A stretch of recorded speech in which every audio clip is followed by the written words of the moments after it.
在方舟，大大小小的总裁、副总裁、高管，加起来怎么也有30-40号人。你别想着一次性的就把他们认全，不过关键的几个，你还是要知道一下的。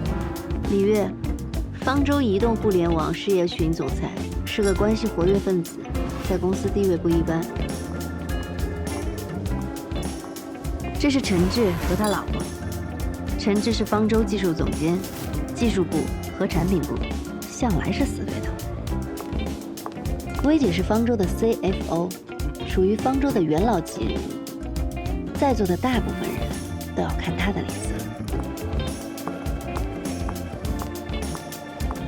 哎，你看看，去年拍卖会我遇到过一幅，可惜当时没能拿下。听说他常常对别人的作品进行再创作，然后署上自己的名字。就这么个有争议的艺术家，追捧他的藏家大把大把的。你看这幅，前泽有作05年收藏的，我记得当时拍卖价就要480万美元了吧？咱们薇姐呀，真是有实力，有眼光。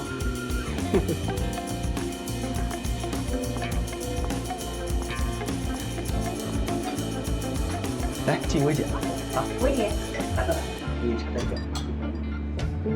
魏明太太吧，这魏总没告诉你时间吗？你来晚了，我们都在这儿聊了好一会儿了。不好意思啊，地方不熟，多绕了几圈，确实是来晚了。大家都到齐了吗？今天的计划呢是晚饭之前运动运动，不过不勉强大家，我自己先去换件衣服啊。走吧。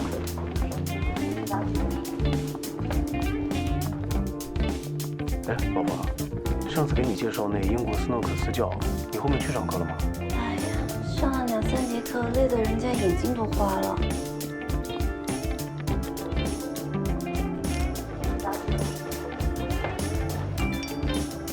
什么情况？不就是吃饭吗？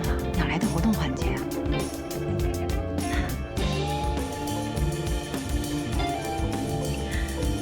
兵来将挡，水来土掩，不怕他们。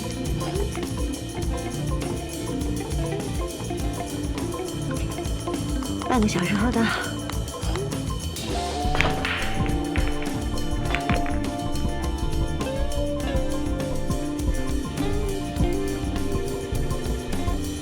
魏太太，你怎么没换打球的衣服啊？第一次来，没准备。斯诺克这个东西啊，对技巧要求是很高的，第一次都是上不了手的。是的呀，我们也是跟着薇姐练了好久的。魏太，你准备不准备都是一样的，你呢就站在旁边看看就好了。规则很复杂的，你一时半会儿也弄不清楚。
好球啊，薇姐！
诺克，怕是奥沙利文来了也要为难3分的。老公，输给薇姐，咱不丢人啊！下一个谁来？魏太太，要不然试一下？魏太这身衣服怕是不合适吧？要不然就算了吧。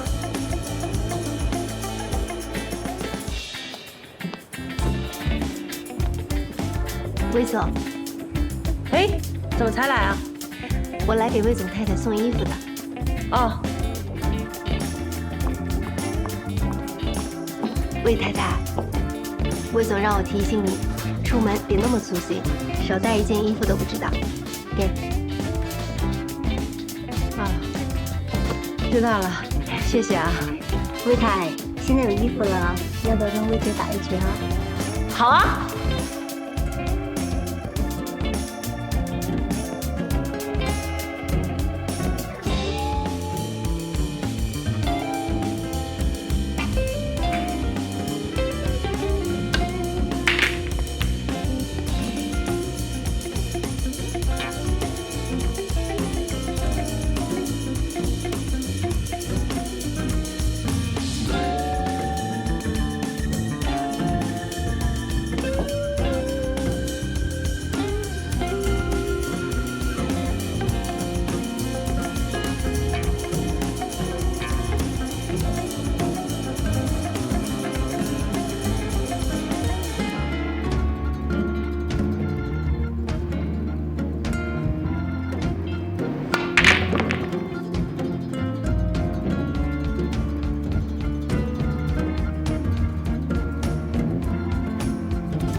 戒指杯单干轻弹也好，常态进攻哪有这么容易？准确率多低啊！是我的话呀，肯定过瘾。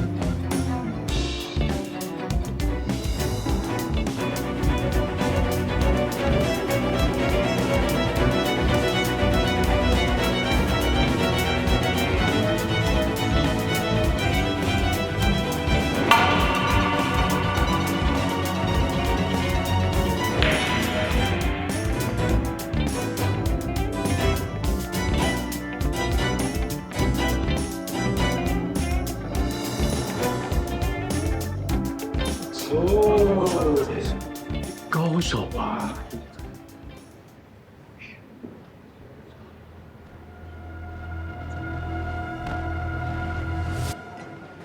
给我一杯水，谢谢。哎，好的。魏太太，菲姐，给你。你刚才真的好棒啊！您叫我林双就好了。你是在哪儿学的斯诺克？我是上学的时候参加过江大的斯诺克社团。你是江大的？是啊，我是你的学妹，令小姐姐。这么巧啊！哦，当年在大学那会儿，谁教了你斯诺克呀？其实吧，我没正经学过，就是有一个同学，他没事就指导我几下。不过他的斯诺克是林丽教的。怎么了？不会吧，我也是林丽教的啊！这么说起来，咱俩是师出同门啊！小师妹。不过他俩现在聊什么呢？聊得这么开心。你说这魏明老婆球打得这么好，听说没有？肯定是请的英国教练呗，一看就知道。我也给你找的英国教练，你怎么什么都没学会啊？哎呀，你就别说了。行了，你俩别打情骂俏了。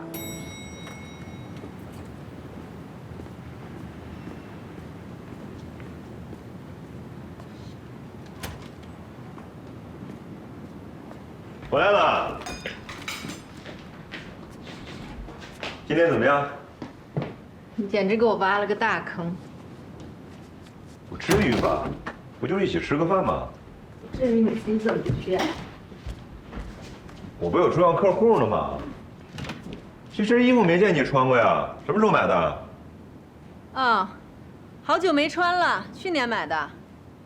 口红挺好看的。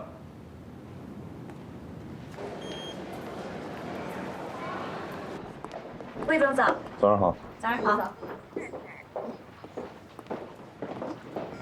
妹妹，魏总玩的还开心吗？昨天？哦，昨天太棒了，没想到你有一个宝藏太太。我太太朋友不多，您肯带她玩，她开心还来不及呢。什么带不带的？她的斯诺克打得比我好，下次一定要约个时间跟她好好切磋切磋。没问题，那你们随时约啊。嗯。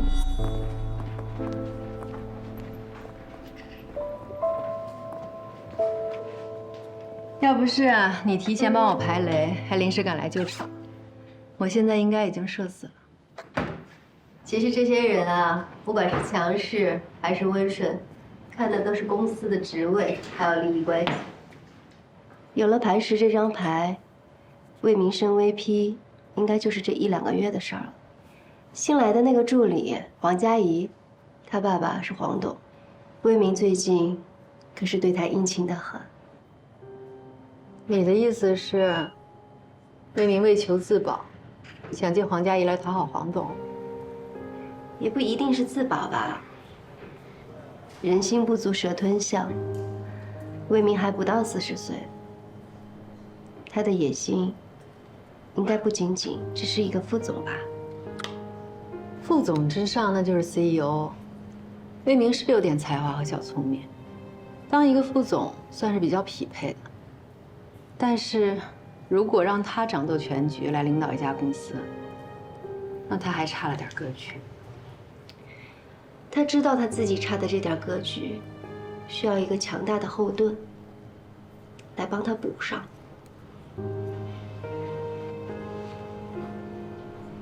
他想让黄董来当这个后盾。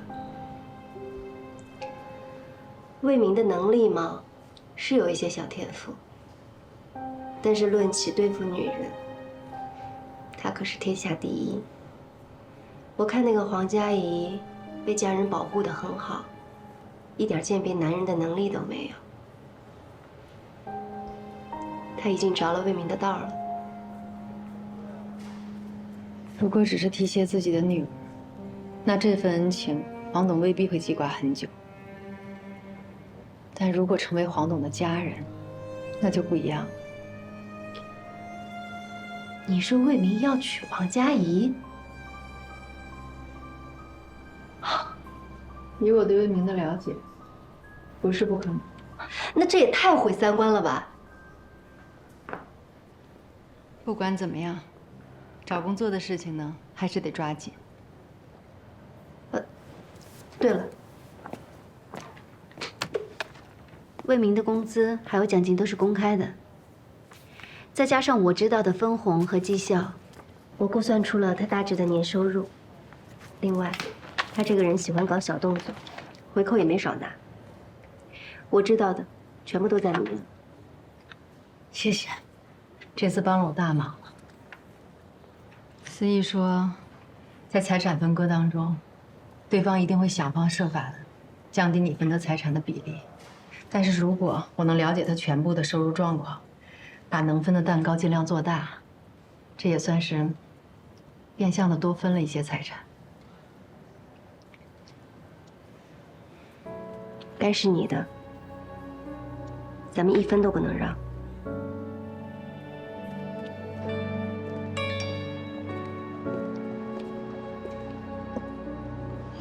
林双，磐石研究室又开始招聘了，你报名吗？当然。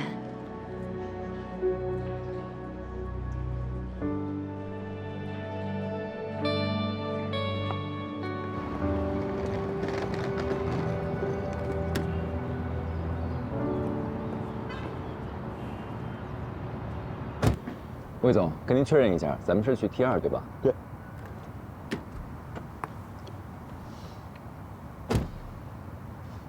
魏总好。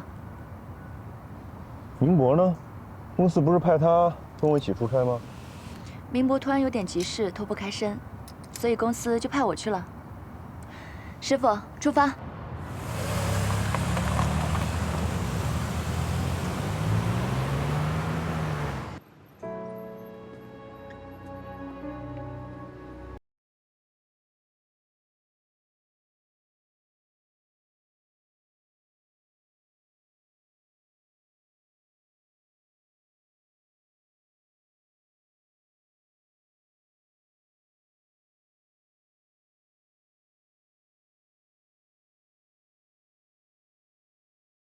这几个月你是真的补了很多课。这么短的时间，除了 Python 语言的熟练掌握，还补上了之前深度学习推荐系统的短板，还研究了 Tyson RT， 实践项目也做了不少。看来你确实下了不少苦功夫。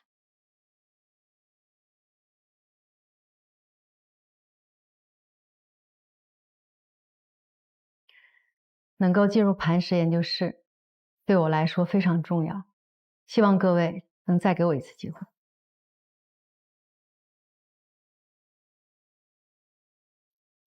顾总，我没有别的问题了。我的问题还是个老问题，这对于我们磐石来说也是最重要的，就是你到底要如何平衡事业和家庭？顾总说的没错，所谓的平衡其实根本不存在，它无非是取舍和牺牲。但是在认定这个事实之前，我想先明确一点，家庭是一家人，取舍和牺牲绝不是靠女性一个人来完成。所有的家庭成员，甚至包括孩子，都必须承担起这个责任。当所有的家庭成员都承担起了责任，并开始发挥作用的时候，那么这个取舍和牺牲才能最大程度的减少不必要的消耗，尽量让所有人都满意，也可以看作是达到了某种平衡。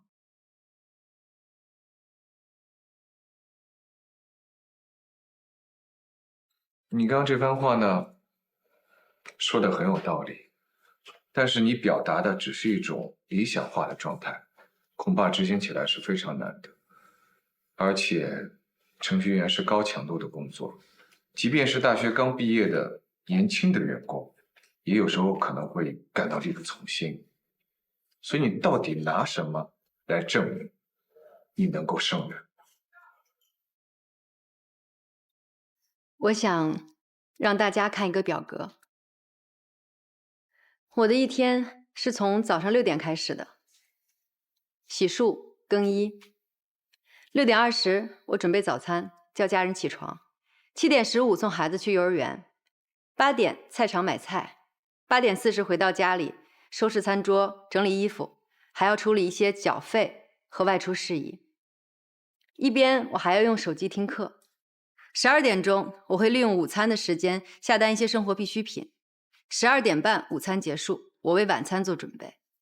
3点，我会去幼儿园接孩子，直接送到特长班，督促他语数外以及画画还有围棋等技能的学习。5点钟回到家做饭，6点钟吃晚餐。7点半，我给孩子洗漱，哄他睡觉。9点钟，我再重新收拾一遍房间，为第二天早餐做准备。10点，我可以继续学习2个小时。12点，我自己洗漱睡觉。这只是我过去几年里最普普通通的一天。如果遇上老人、孩子生病，家里突然来亲戚，那这张表格还会复杂很多。另外，除了时间管理，几年的主妇生活也让我对于财务统计、家里人的心理疏导以及各方面的协调能力都有了很大的进步。我想，我的工作强度和复杂度对比一个初级程序员的工作需求应该是绰绰有余。你在之前的面试和笔试中分数排名是最高的，所以看得出啊，你的 Spark 以及机器学习方面的工程能力是非常的扎实的。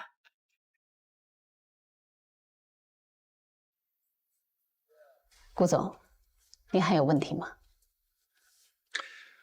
如果这次的面试你还是没有通过呢？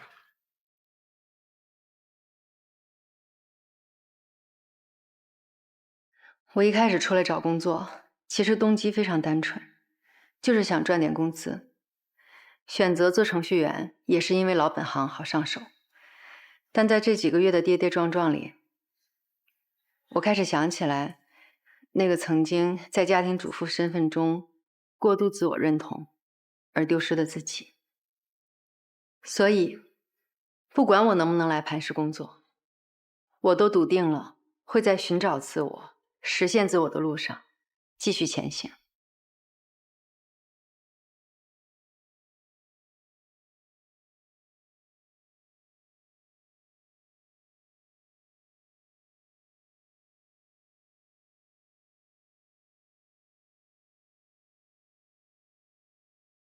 恭喜你加入磐石研究室。雷发着磅礴，慢慢的微光，享受着太阳赐予的温暖。它沿着遗憾缓缓的落下，去拥抱脸上释然的笑啊。希望以后的每一天，我都能去发光，而不是被照亮。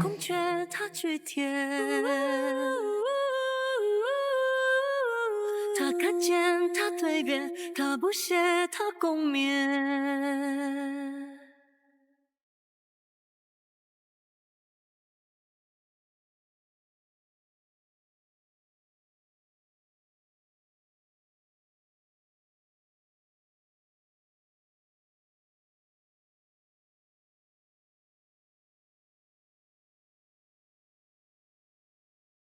江海，明天我就要去磐石上班了。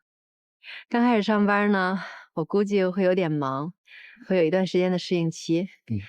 所以，我跟我们小区的邓阿姨已经商量好了，以后我下班晚，她会帮我接小苹果。这段时间谢谢你了。没事儿，恭喜你啊，林双姐。可这样一来，我以后是不是就不能每天见到你了？啊，我的意思是，你要是下班晚，路上不安全，我可以去接你。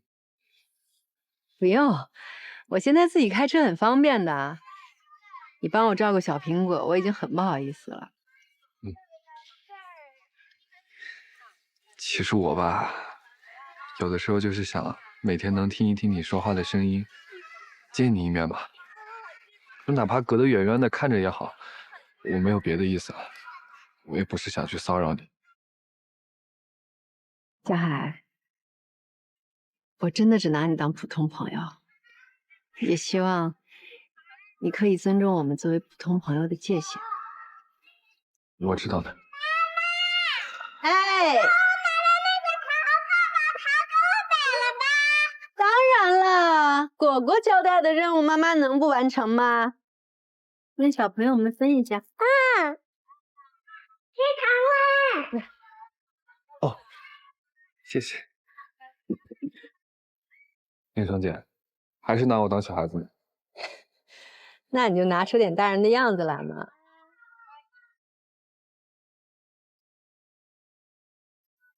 魏总，不吃饭吗？这么严肃干什么呀？我刚才给明博打电话，你硬把他顶替了。这么快就穿帮了？王佳怡，这里是公司，不是你过家家的地方。我没在闹着玩儿，我是真想跟你学点东西。这次出差我也早就跟你申请了，但你最后还是交了明博。我之所以选择明博有2个原因：一，他工作经验比你丰富；二，我们出差办事儿难免要喝酒应酬，加班晚归，他一个男人跟着我比你方便。原来魏总也会搞职场性别歧视。我没有搞职场性别歧视，我只是……所以不是我做不好，而是你担心我做不好。我会用实际行动向你证明，你的担心绝对是多余的。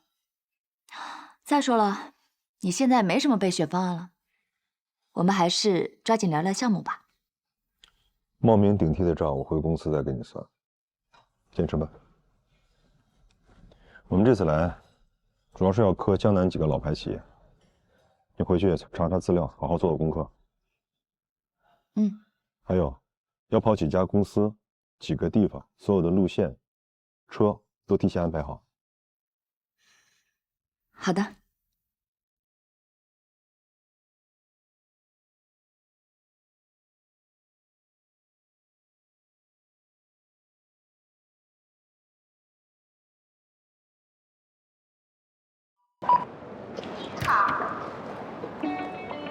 林双，欢迎你在磐石正式开启你的程序员生涯。谢谢，我带你过去。咱们磐石科技成立于2015年，目前呢是国内首屈一指的企业软件公司，主要提供数据库、工具和应用软件等相关的咨询支持服务。你这次入职的小组呢是隶属于开发中心的，也就是我们研发中心。像我们研发中心现在目前有180多名的开发人员。你也知道，咱们公司可是向来是以技术为核心的，所以啊，这研发中心都是 CEO 的直属。这边就是工作区域了，你看一下。哦，对了，你这边还要下载一个工作软件，就是这个引擎。引擎呢是咱们磐石内部的协作合作系统，像日常的工作沟通以及请假调休之类的，一切跟工作有关的事情，基本上都是可以在引擎上解决的。哎，你可以选几个位置啊？哦，就是这边绿色都可以选。那我就选这个吧。哎，挺好的，可以。那我带你过去。就是这里。好，我那边还有事情忙，到时候有什么事儿找我啊。加油！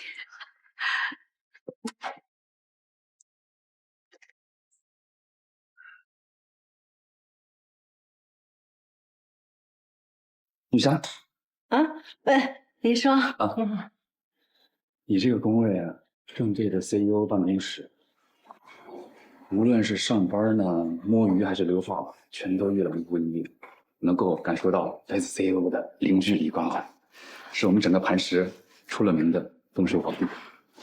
接水去了啊。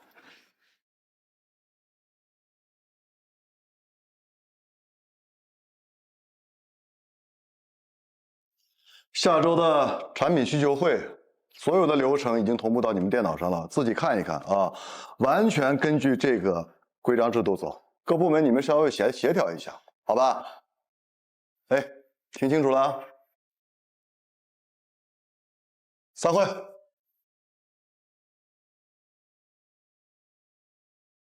林双，产品的需求会。啊，哦。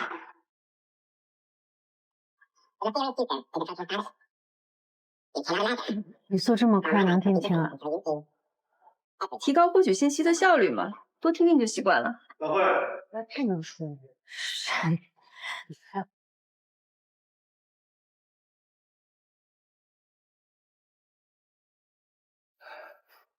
宵夜加按摩，公司加班福利。可惜啊，就是没什么时间享受罢了。哎。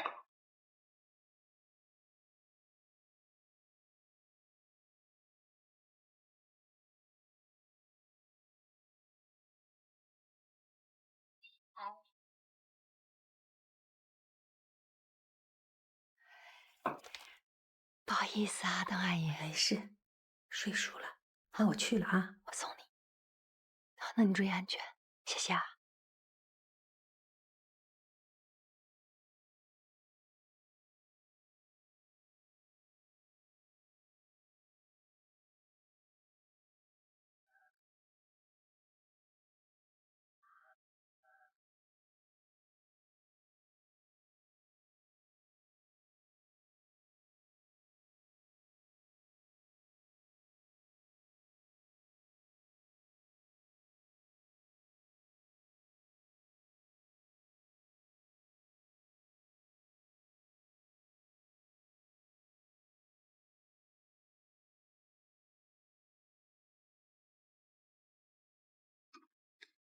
哎，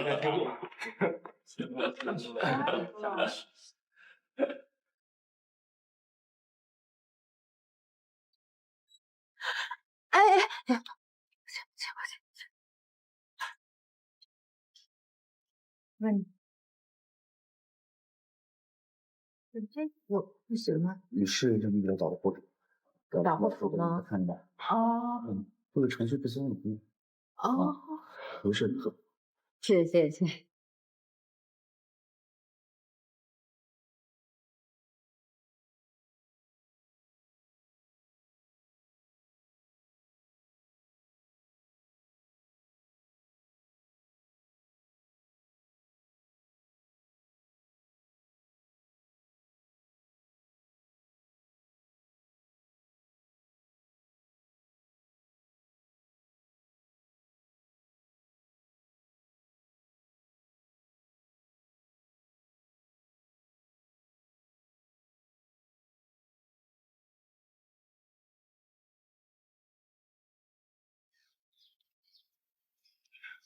怎么了？有什么问题吗？没有问题。今天可能要辛苦了，我们得连夜修点方案。魏总，我看那个客户根本就没想诚心跟我们合作，改方案根本就是个借口。我们这次来的任务就是要把不可能变成可能。方舟的实力摆在那里，市面上那么多客户，咱们换个更好搞的不行吗？就没有好搞的客户。佳怡，你是千金大小姐，从小到大一帆风顺，没吃过苦，你可能一时半会儿很难了解打工人的生活。没关系，越是难做的事情，做成了越有成就感。不信你试试。那我试试。打100个电话。妈妈，楼上思欣的爸爸妈妈又吵架了。童话书里不是说结了婚都会幸福的生活在一起吗？因为童话故事和现实世界是不一样的。有的时候啊，大家喜欢把好的一面展示给大家看，把不好的一面就藏起来。其实我一点也不喜欢爸爸升职加薪。为什么？爸爸越来越忙，有时候我连着好几个礼拜都看不到他。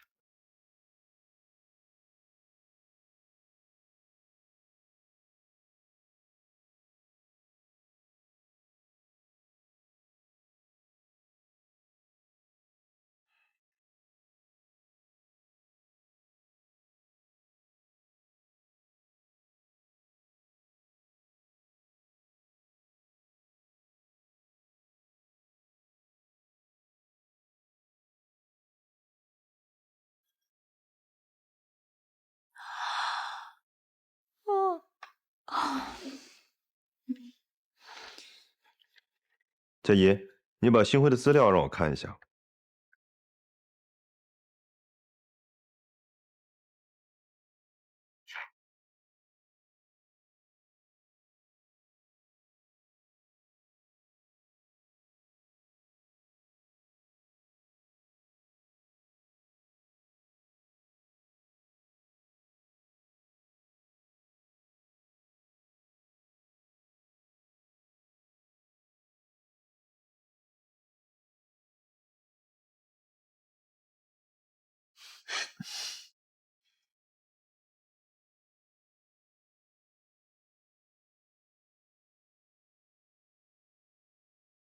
第一节课我就跟你们讲了，冰球运动的精神是什么？是团结协作，是队魂。我以为你都忘了呢。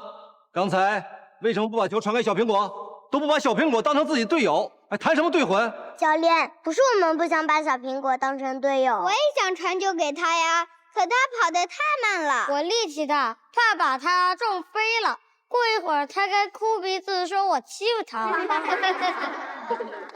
教练，你也说了，比赛嘛，总是要赢呀，总不能因为小苹果是女孩子，我们就故意哄她开心，让着她吧。我不想跟小苹果练球了，我也不想跟小苹果练球了。我也不想，我也不想，我也不想。行了，你们都少说2句。你们8字练习20次，去。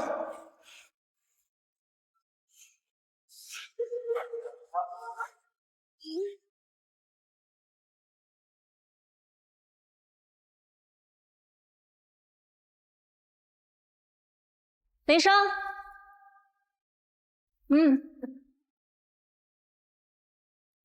都还适应吗？正在努力适应中。跟你想象的不大一样吧？大厂需要用速度对抗周期性，职场环境也会相对复杂，所以短期内你估计会很辛苦。没事，我挺开心的，不怕辛苦。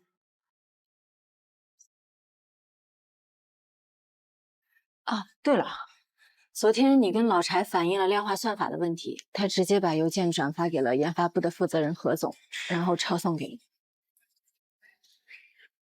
可是我不知道他，你不用和我解释。今天何总正好在北京出差，明天等他回来，你好好想想该怎么跟他解释。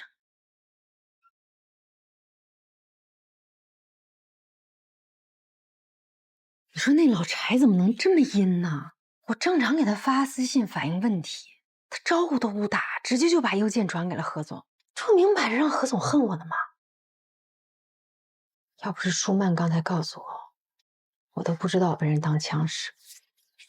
你就是一个职场小白，人家拿你当软柿子捏呗。不过你也是啊，一个职场新人，最重要的就是低头做事，抬头看路。你都分不清楚东南西北，就横冲直撞，一片好心，结果让人家当炮灰。你说你冤不冤呀？我当时在方舟工作的时候也没觉得这么内耗啊。方舟那个时候处于初创阶段，就几十名员工，现在的磐石有几万名员工，自然有亲疏，有派别，有阵营，有利益关系是非常正常的事情啊。职场不是童话世界，除了有实力和努力，还需要随机应变的能力。快点帮我想一想，明天那个研发部的何总回来，我应该怎么说啊？你还想说什么呀？多说多错，少说少错，不说还是错。我死定了！你的手快不快？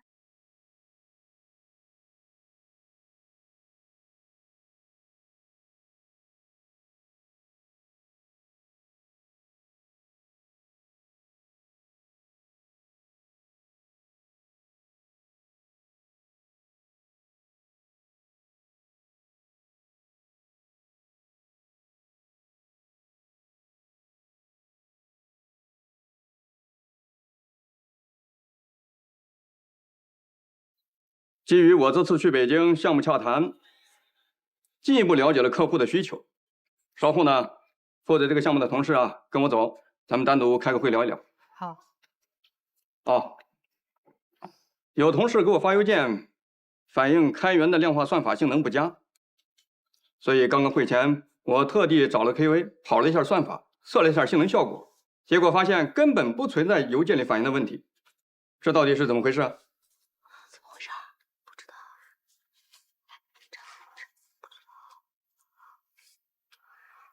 是我给老柴发的邮件。我的初衷是想和他探讨一下如何解决问题，但是老柴迟迟没有回复邮件，所以我就昨晚加了一个班，索性把问题给解决了。至于他还跟您汇报了这件事情，我确实不太清楚。比起反映问题，我们更需要的是高效解决问题的意识和能力。磐石需要林双这样的实干精神啊！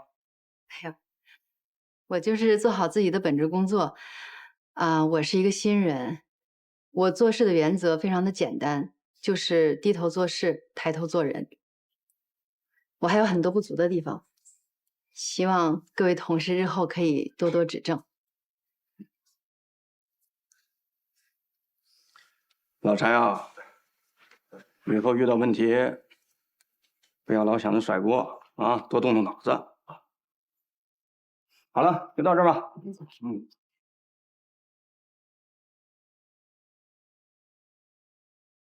来，晶晶晶晶晶，为你开心，谢谢你。恭喜你啊，一战成名。以后谁想要在磐石欺负你，估计有点困难了。说真的，还得多亏了你。以前吧，我觉得你行走江湖全靠啊，但没想到你对付职场潜规则也有一套啊。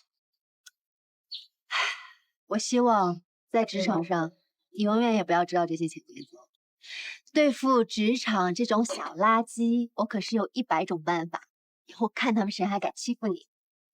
怕了，人际关系这门学科呀，真的是比专业难多了。在职场上啊，是有很多这种人情啊、欺骗啊、背叛的小故事。但是你知道吗？最受人尊重的，就是像你这样，真正有能力、正能量且向上的人。可以啊，凌霜，表现不错啊。何总，没有，我呢，其实就是做点力所能及的事儿。你当时来江大听课的时候，我就知道你不一般的。哦，您记得我去江大听课的事儿啊？当然，听人力的周小晴说，你是顾总特别安排来听课的。我是顾许安排来的。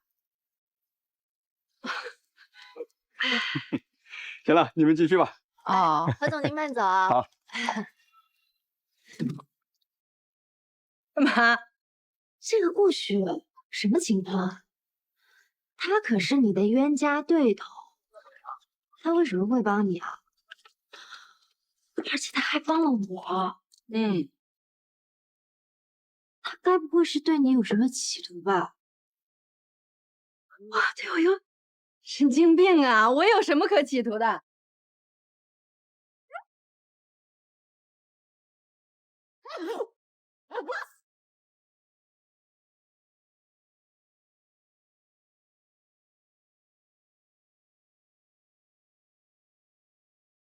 你赶紧回去休息吧。好的，顾总。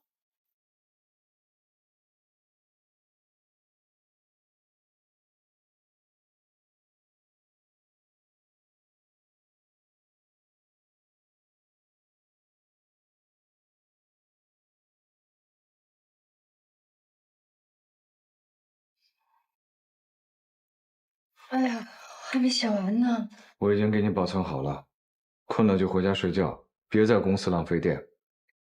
训练你也要管，听个课你也要安排。你这个 CEO 是不是有点太操心？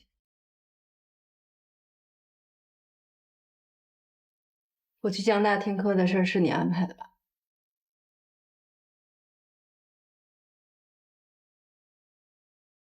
你不是最看不上我吗？干嘛要帮我？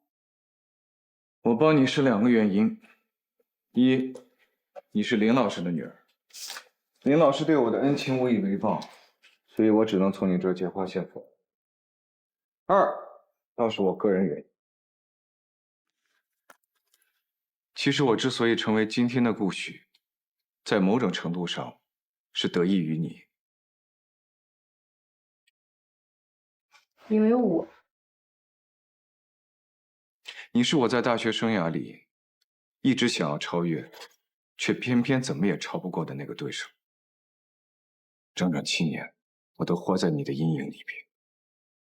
你知道吗？我为了超越你，到美国留学，每天都泡在图书馆和实验室里。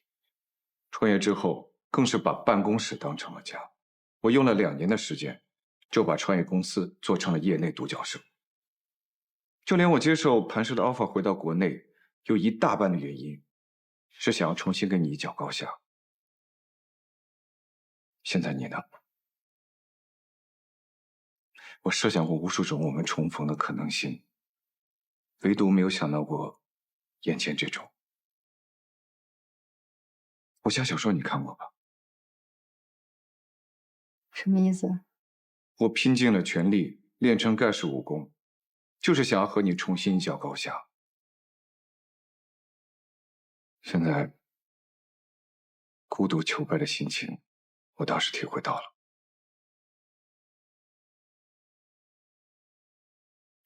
我之所以要帮你，是因为我对昔日对手的一份崇敬之心。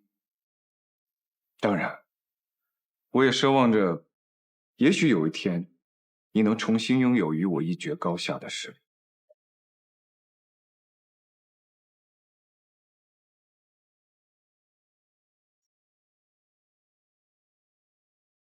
谢谢。不过我连进入磐石都是勉勉强强，距离成为你的对手还差108000里呢。我估计你这个愿望应该是很难实现。